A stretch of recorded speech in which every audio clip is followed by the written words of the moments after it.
Bonjour, monsieur Hopkins. Bonjour. Bonjour madame Jensen Bonjour.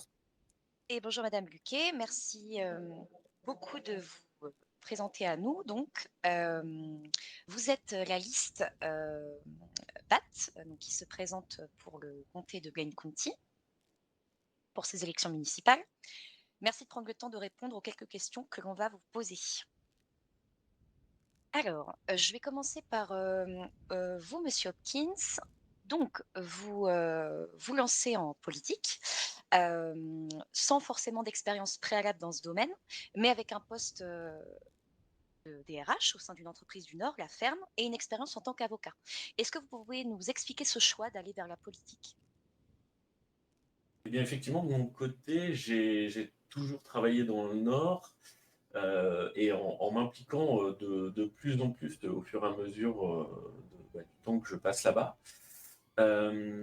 Donc effectivement, à la ferme, j'ai pu commencer en tant que représentant, employé, puis ensuite RH. Et j'ai effectivement par la suite créé mon cabinet d'avocat pour, enfin, je dirais dans l'objectif d'aider tous les citoyens qui en font la demande.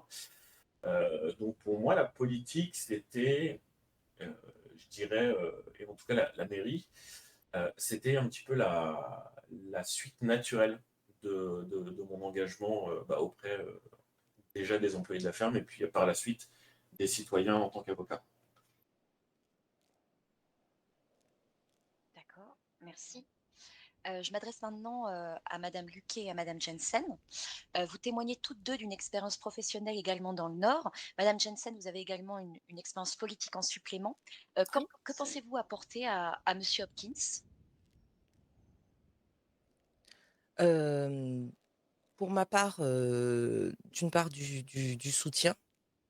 Hem, comme, vous pouvez le savoir, je suis, dans l'entreprise Ambir, depuis, fin janvier, 2023. Je suis arrivée sur l'île, en décembre. J'ai fait quand même une grosse période de BTP.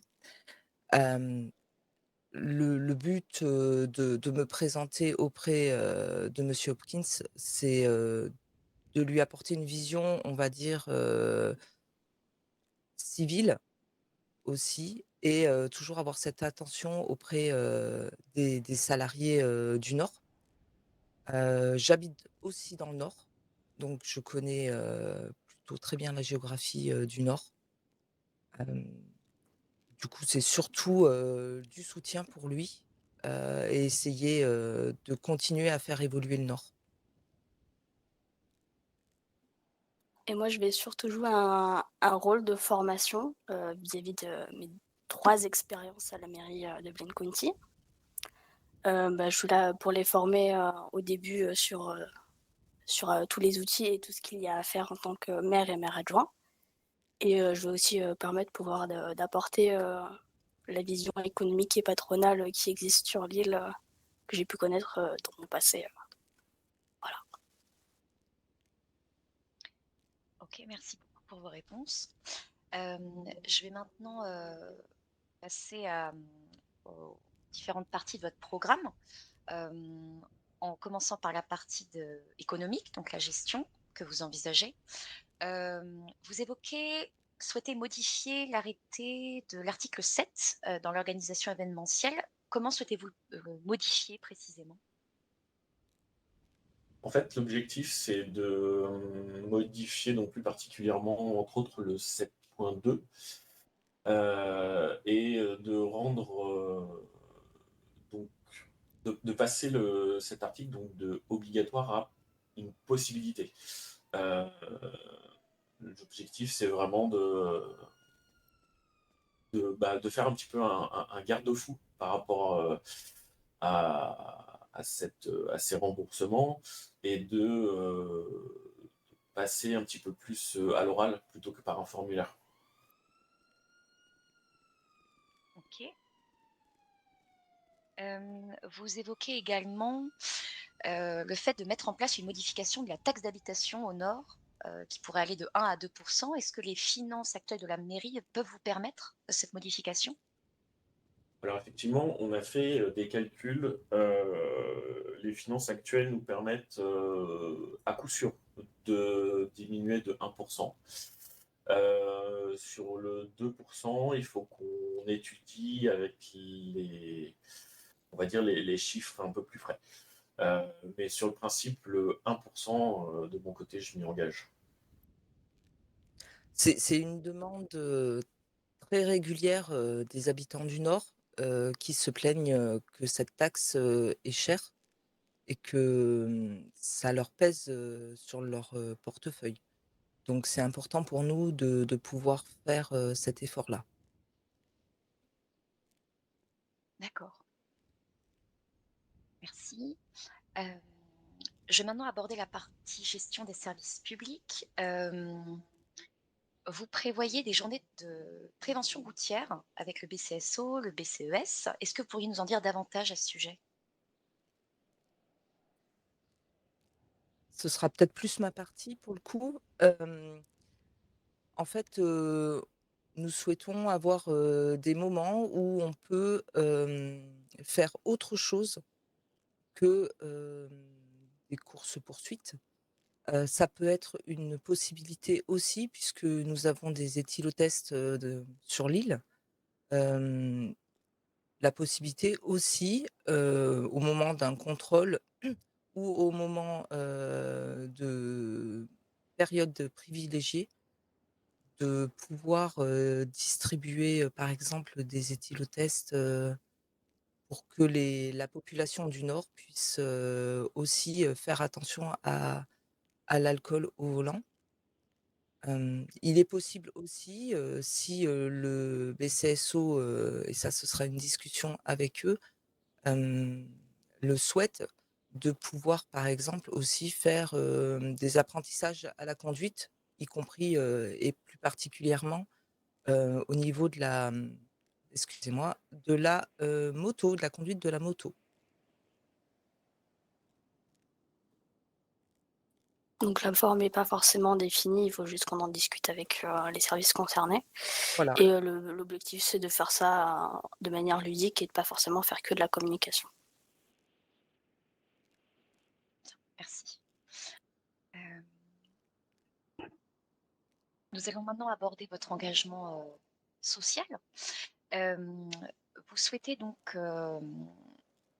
faire une étude d'une revalorisation du kit nouvel arrivant. On a pu voir que ce kit nouvel arrivant avait déjà été revalorisé, excusez-moi, le 30 mars dernier, suite au gel des associations caritatives. Comment comptez-vous encore l'améliorer?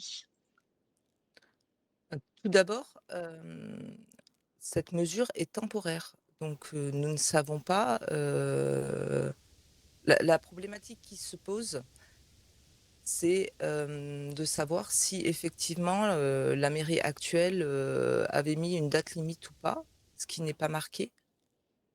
Nous, notre problématique, majeure, c'est qu'il n'y avait, que, heu, un ticket, médicaments et les médicaments, nous savons que c'est cher pour les nouveaux arrivants.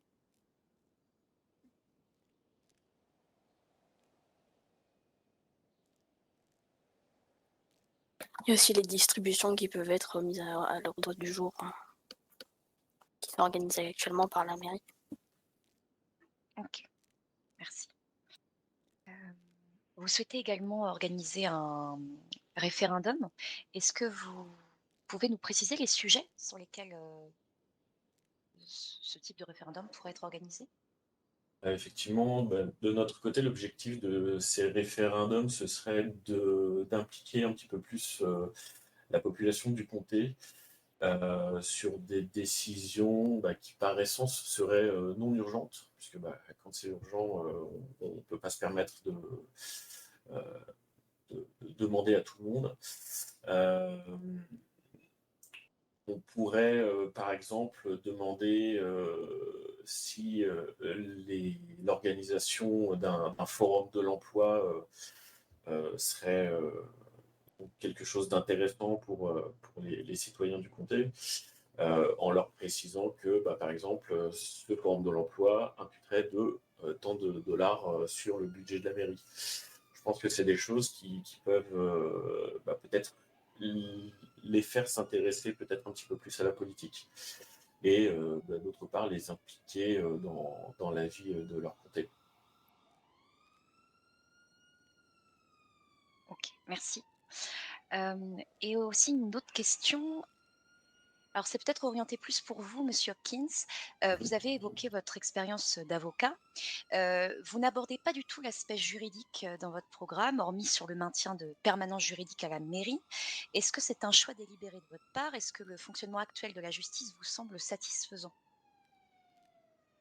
Alors pour le coup, je l'aborde pas plus que effectivement le fait de maintenir des permanences juridiques, dans le sens où, à mon sens, à la mairie, la marge de manœuvre est limitée quant au fait de faire bouger la justice. Pour moi, c'est plus le gouvernement qui fait ça.